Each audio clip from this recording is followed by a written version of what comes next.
నమస్తే.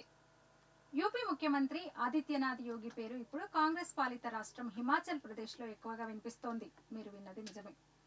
ఉత్తరప్రదేశ్లో యోగి సర్కార్ అన్ని షాపుల ముందు షాప్ పేరు, ఓనర్ పేరు, లైసెన్స్ వివరాలను వినియోగదారులకు కనిపించే విధంగా ప్రదర్శించాలని ఉత్తర్వులు జారీ చేసింది. అయితే గతంలో ఇలాంటి ఉత్తర్వులు పోలీసులు జారీ చేస్తే ఆ అధికారం పోలీసులకు లేదని, సంబంధిత శాఖకు మాత్రమే ఉందని స్పష్టం చేసింది. యూపీ వ్యాప్తంగా ఆహార సంస్థల కోసం కఠినమైన నిబంధనలు ప్రవేశపెట్టారు. ఈ కొత్త చర్యలో భాగంగా చెఫ్లు, వెయిటర్లు ఇద్దరు కూడా విధి నిర్వహణలో తప్పనిసరిగా మాస్కులు, గ్లౌజులు ధరించాలి. హోటళ్లు, రెస్టారెంట్లు సీసీటీవీ కెమెరాలను కిచెన్లలోనూ, వినియోగదారులు కూర్చునే స్థలాల్లోనూ ఇన్స్టాల్ చేసి వాటి ఫుటేజ్లను భద్రపరచడం తప్పనిసరి. నిర్వాహకులు, యజమానులు తమ పేర్లు, చిరునామాలను అన్ని ఆహార, పానీయ, హోటల్స్, షాపుల దగ్గర స్పష్టంగా ప్రదర్శించాలి. ఇక తినే పదార్థాలు అమ్మే దగ్గర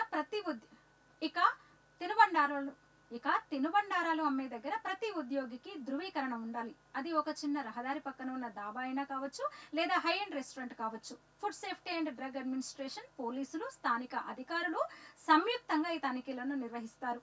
ఆహార పదార్థాల తయారీలో భారీగా కల్తీ జరుగుతుండడం, కొందరు వాటిలో ఉమ్మి, యూరిన్ పోస్తున్న వీడియోలు బయటికి రావడంతో ఈ కఠిన చర్యలను అమలు చేస్తున్నారు. అయితే యోగి ప్రభుత్వ చర్యలపై మండిపడింది కాంగ్రెస్. ఓ వర్గాన్ని టార్గెట్ చేసే ఉద్దేశంతోనే ఈ నిబంధనలంటూ ఆరోపించింది. అయితే విచిత్రంగా ఈ నిబంధనలకు ఇంప్రెస్ అయిన హిమాచల్ ప్రదేశ్ లో సీనియర్ కాంగ్రెస్ నాయకుడు, మంత్రి కూడా అయిన విక్రమాదిత్య సింగ్ తమ రాష్ట్రంలో కూడా యోగి ప్రభుత్వం చేపట్టిన ఫుడ్ సేఫ్టీ సంస్కరణల్ని అమలు చేస్తామని ప్రకటించారు.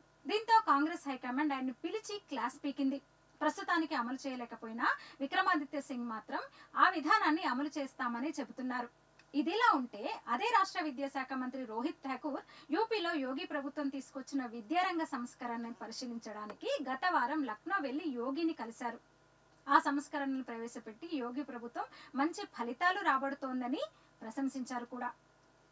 ఇక యూపీలో విద్యారంగంలో మంచి పని జరిగిందని, హిమాచల్ ప్రదేశ్ కూడా అది చూసి నేర్చుకోవాలని, యూపీ తీసుకున్న సానుకూల కార్యక్రమాల అమలుకు సంబంధించి విద్యాశాఖ అధికారులతో చర్చించి ఒక బ్లూ ప్రింట్ రూపొందిస్తామని రోహిత్ ఠాకూర్ ప్రకటించారు. యోగి ప్రభుత్వ పనితీరు చెత్తగా ఉందని విమర్శిస్తున్న కాంగ్రెస్ హైకమాండ్ కు హిమాచల్ ప్రభుత్వ విద్యాశాఖ మంత్రి రోహిత్ ఠాకూర్, అలాగే మరో మంత్రి విక్రమాదిత్య సింగ్ చేసిన ప్రకటనలు తలనొప్పిగా మారాయని చెప్పొచ్చు. మొత్తంగా పార్టీనే డిఫెన్స్ లో పడేశాయి.